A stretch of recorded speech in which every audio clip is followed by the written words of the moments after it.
The Dershow.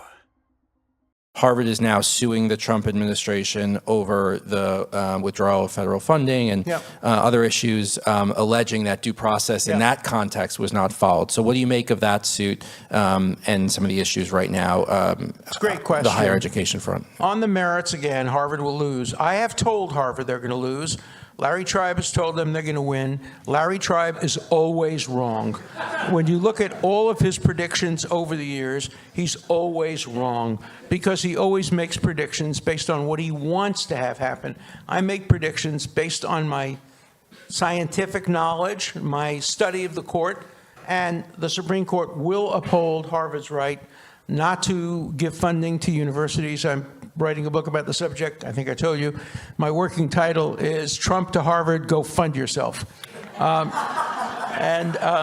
think that the courts will hold that that unless there's a contractual basis, if there's a contractual basis, okay. But if there's no contractual basis, and if there's no discrimination based on race, gender, or any other invidious classifications, I think Harvard's right to not fund in the future will be upheld. Now, question about tax situation.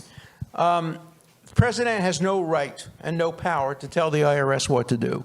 The IRS is an independent agency, and president should not ever. I was on Nixon's enemies list. I got audited 4 times in 4 years, earned me a lot of money because I got paid money every time that I was audited. They owed me money. But nonetheless, 4 times I was audited because I was on Nixon's enemies list. We know Nixon told the IRS who to audit, and that shouldn't be happening. And so it's an abuse. On the other hand, it doesn't preclude the IRS from independently making a decision that Harvard is violating Title VI or other rules akin to the rules that were violated in the Bob Jones case. In the Bob Jones case, there were rules regarding race and gender that were being violated. And so we know that there are rules being violated by Penn, by Harvard, by Columbia, by other schools. So it's very likely the court will ultimately uphold some of these remedies. And it's terrible because it means that research funding for cancer will be cut off. And that's a bad thing. But I'm not sure anybody has a constitutional right to be funded even for the most important research in the world. Apart from kind of the legal analysis, what do you make generally of using sort of that? If we stipulate that there is an anti-Semitism problem on these campuses. Can somebody bring me some water? I think we're supposed to get it before, but it never came. Okay. What do you make of using kind of the heavy hand of the government? Okay, let me throw the question back at you. We're now 1955. I'm in my first year at college, at Brooklyn College. I'm marching in favor of desegregation. I'm going to events applauding Brown versus Board of Education. And I go down south, this is all true, and I participate in civil rights marches. And I noticed that the Ku Klux Klan is coming on the University of Mississippi, University of Alabama, and other campuses wearing their Ku Klux Klan hoods and intimidating black students and telling them not to go to class. There are white teachers teaching white supremacy in the school. And General Eisenhower and then President Kennedy decided, you got to do something about this. Eisenhower sends federal troops. Okay, that's one thing. But then hypothetically, this didn't happen. Hypothetically, Kennedy says, wait a minute, these universities are funded by state funds, but they're also funded by federal funds. And we're going to cut off the federal funding if these schools continue to discriminate against blacks and to teach white supremacy. We'd all be applauding that.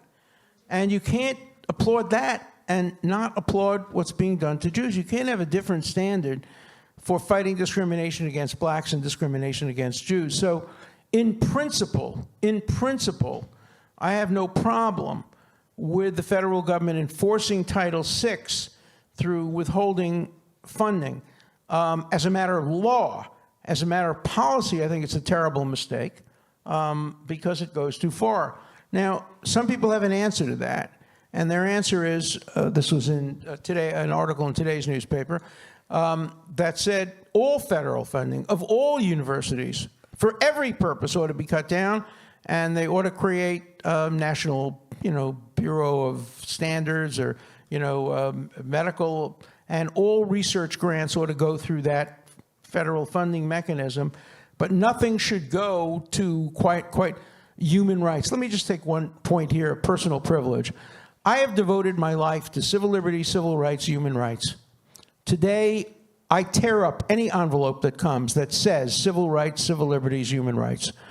These terms have become filthy terms, disgusting terms, being used only as weapons against Israel. The Human Rights Commission, the Human Rights Council, the Human Rights Watch, they're all horrible, despicable, der Stürme, neo-Nazi, fascist, anti-Israel organizations. They have deprived me of my life's work in human rights, civil rights, civil liberties, and we have to take it back. We can't allow them to hijack these terms and these concepts and use them only against Israel, and that's what's happened.